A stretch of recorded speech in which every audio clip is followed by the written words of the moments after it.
Hey there, single lady. I am so glad that you are here. Okay, so I hear from a lot of women who tell me they're frustrated, they're discouraged with the whole dating process. They'd really like to meet an awesome, trustworthy, marriage-minded guy, but they just feel really discouraged. And I totally get it because I didn't marry until I was 46. I really wanted an awesome guy to come into my life, but it just seemed like the older I got, the more difficult it felt. So when we get to be 30, 40, 50 years old, dating can be kind of complicated. So I also say that whatever happens in here happens out there. So if we've got stuff going on the inside of us, it will happen on the outside of us too. Meaning that if we have fears or if we have anxieties or if we have prejudices or assumptions or anything that's going on inside of us, it's going to manifest itself on the outside in our dating life. And so today, that's why I want to talk with you about a number one mindset shift that you can adopt to help improve your opportunities to find that awesome guy. All right, if this sounds good to you, stay tuned. Hey, I'm Shanna Schutte, dating and relationship coach for single over 30. All right, so how do you improve your opportunities to find that awesome, trustworthy, marriage-minded guy?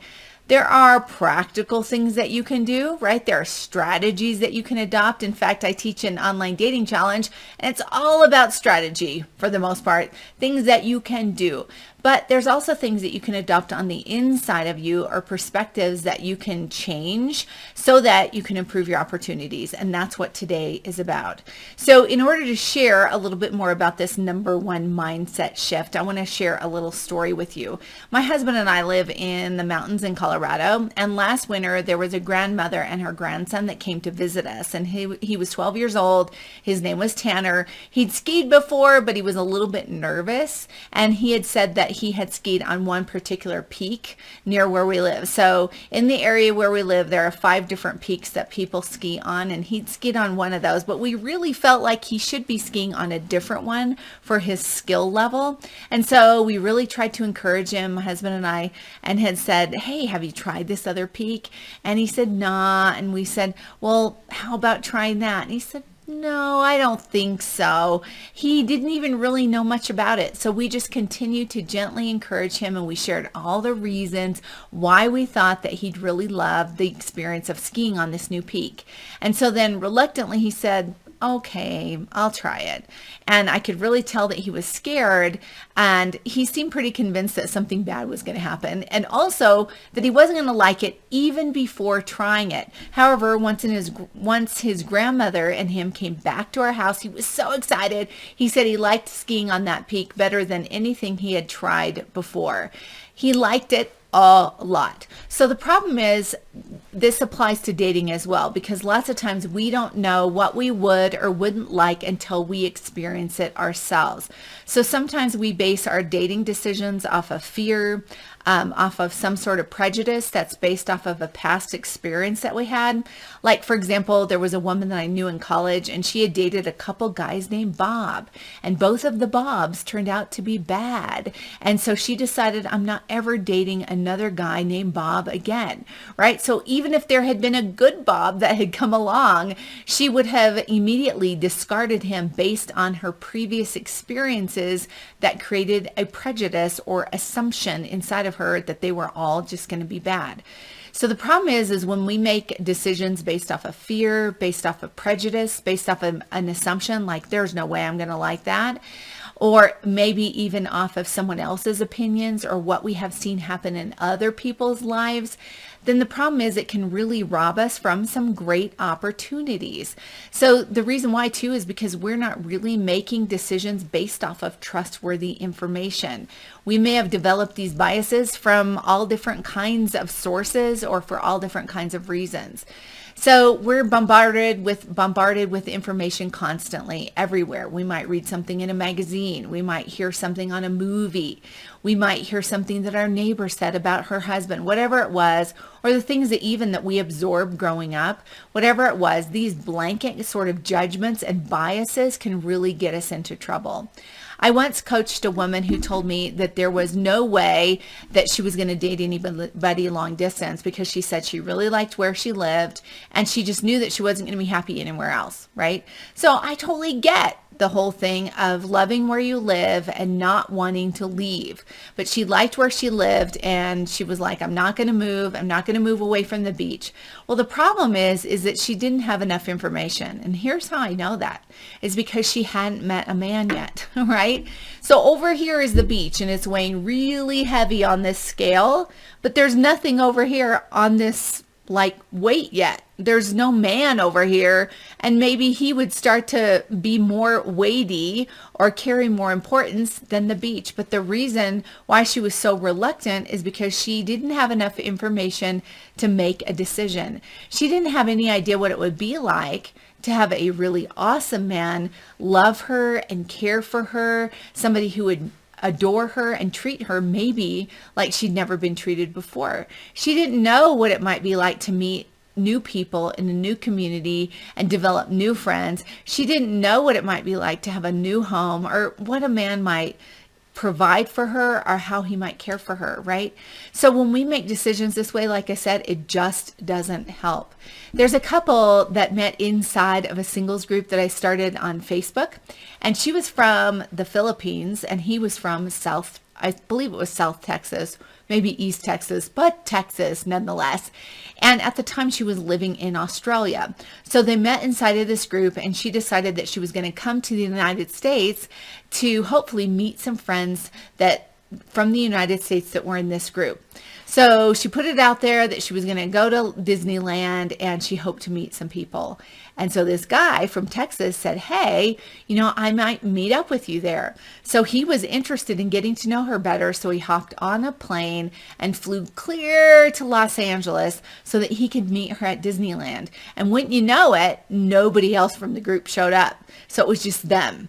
And they sort of had their first date at Disneyland. And they had a great time. Now, here's the thing. Before she met him, she had an assumption that it would never work between the two of them because he's a history professor. And she told me, she said, I hate, those are the words that she used. She said, I hate history. Like, I thought there's no way this is going to work out. And she talked to her grandmother, and her grandmother said, can't you see the effort that this person is putting in? Like, look at their heart and look at them as a person before you make judgments. So she went to Disneyland, she met him, and from then on, she was all in. And then he also was like, this isn't going to work because of the distance. But they got it worked out, and then last year they got married, and she moved to the United States. So we just never know how things are going to work out. But as we get older, lots of times one of the things that happens is we start developing all of these biases and all these self-protective things because we think we know what's best. Now, I'm not talking about ditching any of your standards as far as red flags and all of that stuff. And I'm not talking about settling. I'm talking about just being a little bit open, more open maybe to possibilities when you don't have all the information.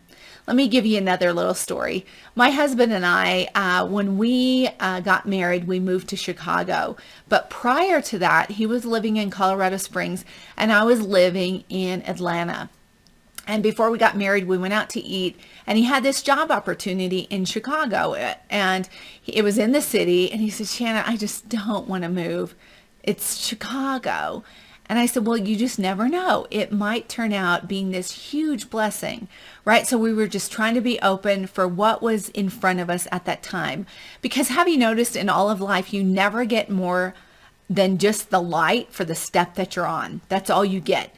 You don't get everything from here to forever lit up in front of you. It's a walk of faith, right? That you just have to take, believing that things are going to work out and you make the best decision that you can at the time. And so that was the only job opportunity that he had. He needed to take it. So we moved to Chicago. And wouldn't you know, for the next 18 months, we lived in this adorable community on the west side of the city in a suburb.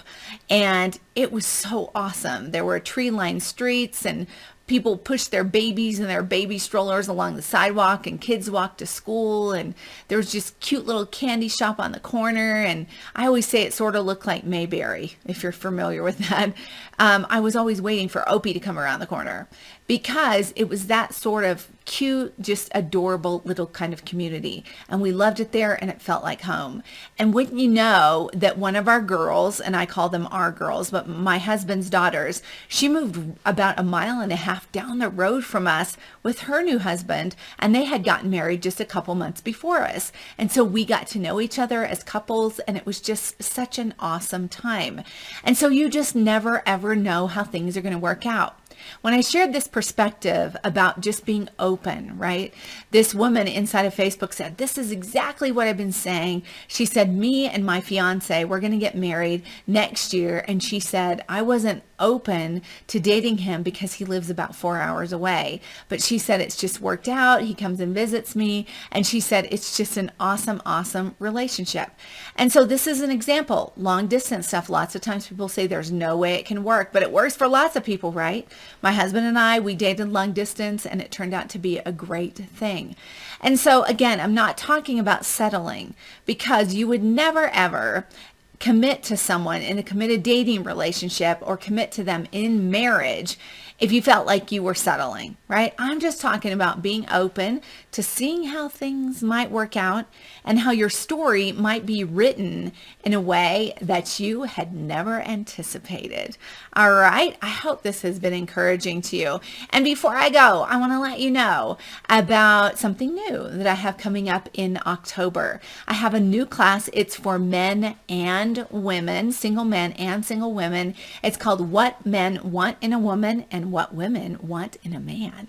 And it's going to be a really awesome class. It's going to be live, very interactive. So if you know a guy that you're interested in and you're thinking, I'd really like to, hope he could get some coaching about women, snag him and bring him along. And you can do that by heading on over to singleover30.net. And there on the home page, there is a button at the top of the page that you can click on to either save your spot so that you are notified when registration opens, or if you're watching this video a little bit later, you can click on it and you can register for the class. All right, it's going to be really good. I've got a lot of freebies I've been working on. It's probably the most in-depth and sort of cool thing I've ever done, if I might say so myself. So I hope you're encouraged by this video. I hope you'll attend the class. It's going to be a lot of fun. Keep your eyes open. Registration is going to open up in the middle of October. All right. Remember that the dream that you have to love and be loved is possible. And remember to keep it sunny. I'll see you next time. Keep it sunny, baby.